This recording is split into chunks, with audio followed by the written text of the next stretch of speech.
मुकद्दस हज का फरीज़ा अदा कर हाजियों के देश वापसी लौटने का सिलसिला बदस्तूर जारी है। इसी कड़ी में बुधवार को बिन महरम हज करके वापस लौटी महिलाओं का जत्था दिल्ली एयरपोर्ट पहुंचा।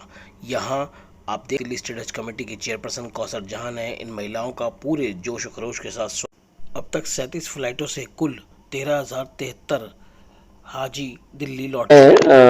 आपका शुक्रिया अदा करना चाहूँगा कि दिल्ली स्टेट हज कमेटी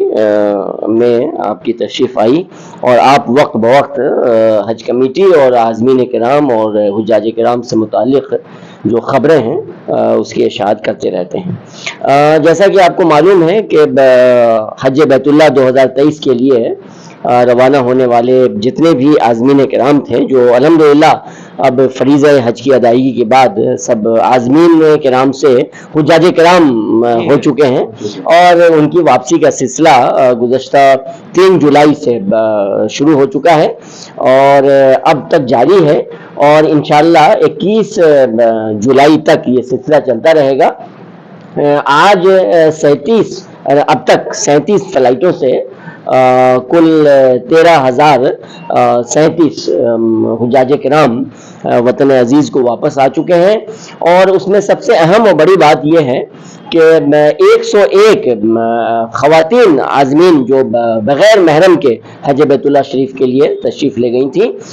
जो जिनकी रवानगी दिल्ली एयरपोर्ट से इंदिरा गांधी इंटरनेशनल एयरपोर्ट के टर्मिनल 3 से 30 मई को हुई थी, जिनको हमने बहुत ही वालिहाना अंदाज में जिनको यहाँ से रवाना किया था हज बैतुल्लाह के लिए। अल्हम्दुलिल्लाह वो तमाम की तमाम जो बग़ैर महरम ख़वातीन थी वो हज बैतुल्लाह की अदायगी के बाद पूरी सेहत और सलामती के साथ आज सुबह 7 बजे की फ़्लाइट से वो अपने वतन अजीज़ को वापस आ चुकी हैं और हम सब हमारी चेयरपर्सन मोहतरमा कौसर जहां साहिबा और हमारे मेंबर जनाब मोहम्मद साद और नाजिया दानिश साहिबा और हमारे एग्जीक्यूटिव मैं खुद और हमारे डिप्टी एग्जीक्यूटिव ऑफिसर, ये सब के सब और दूसरे जो हमारे स्टाफ मेंबरान हैं, सब उनके इस्तकबाल के लिए हम लोग एयरपोर्ट पर मौजूद थे और बहुत ही वालहाना अंदाज में हम लोगों ने उनका इस्तकबाल किया और उनको फिर बाहर तक आए और उनको उनके जो अहल खाना लेने के लिए आए हुए थे उनके सुपुर्द किया और अल्हम्दुलिल्लाह सब बहुत खुश थी और बहुत ही इस बात से मुतमईन थी कि वीज़े की अदायगी वो करके अपने वतन अजीज़ को वापस आ चुकी है। और देखिए, जहाँ तक वहाँ दुश्वारियों की बात है, जो हज में तो अक्सर ये होता है, हमेशा दुश्वारियाँ कुछ ना कुछ रहती हैं। एक बड़ा इवेंट होता है और आपको जैसा कि मालूम है कि हिंदुस्तान से बाहर यानी मुल्क से बाहर जो हुकूमत हिंद के जितने भी इवेंट्स होते हैं उसमें सबसे बड़ा इवेंट अल्हम्दुलिल्लाह ये हज बैतुल्लाह का इवेंट होता है। लेकिन फिर भी जितनी आपके कहने के मुताबिक जो शिकायतें मक्का मदीना से, मक्का मुअज़्ज़मा से और मदीना मुनव्वरा से आती रहीं, लेकिन हमने अक्सर व बेशतर ये फ़्लाइट में देखा कि हम लोग खुद वहाँ पर गए और हाजियों से वहाँ की सूरत हाल जाननी चाहिए और अल्हम्दुलिल्लाह दो चंद मिसालों को छोड़ करके ज़्यादा से ज़्यादा बड़ी तादाद में, बल्कि मैं तो ये कहूँगा कि 95% आज़मीन किराम ने इत्मीनान और सुकून का इजहार किया और उन्होंने इस बात पर खुशी का इजहार किया कि उनका हज बहुत ही सब्र और सुकून के साथ वहाँ पर अदा हुआ।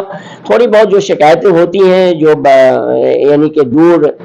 मकामी शिकायतें होती हैं, अपनी ज़बान से अलग, अपने माहौल, अपनी जोग्राफिया से अलग होकर के जाते हैं, इतना बड़ा इंतज़ाम होता है, उसमें कुछ न कुछ मसाइल और कुछ न कुछ दुश्वारियाँ पेश आती हैं, लेकिन अल्लाह उसके सिले में हज की मकबूलियत अता करता है। तो ऐसा कुछ नहीं है। जहाँ तक छोटी और बड़ी फ़्लाइटों का सवाल है, आपने अभी फरमाया,